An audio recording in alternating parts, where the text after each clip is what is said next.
ಒಳಗ್ ಹಾಕಿದ್ದಾನೆ. ಸರ್ ನಾನು ದೂರ್ ಕೊಡಕ್ ಬಂದಿದ್ದೀನಿ, ನೀವು ದೂರ್ ತಗೊಳ್ರಿ ಅಂತಂದ್ರೆ ಅವ್ನು ಒಳಗ್ ಕುಂದಿರಿಸಿ 2 ಕೇಸ್ ಮಾಡಿದಾನೆ ಅವನ ಮೇಲೆ. ಅದೇ ತನ್ನ ಸ್ವಜಾತಿ ಅವ್ರು ಬಂದಾಗ ಸಿಂಗಲ್ ಕೇಸ್ ಮಾಡಿದಾನೆ ಅವ್ರ ಮೇಲೆ. ಇದು ಒಂದು ಉದಾಹರಣೆ. ಇನ್ನೊಂದು ತಗೊಳ್ರಿ, ಗುಗ್ಗೆಬಾಳ ಕೇಸ್ ತಗೊಳ್ರಿ.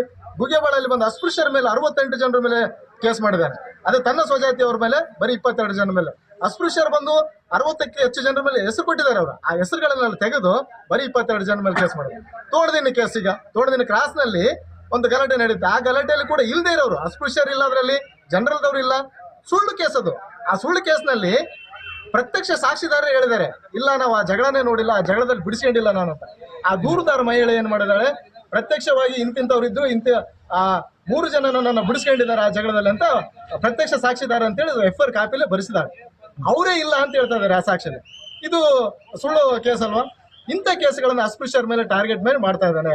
ಇದಾದ ನಂತರ ಅಕ್ರಮ ಚಟುವಟಿಕೆಗಳು ತಗೊಂಡ್ರೆ ಒಂದು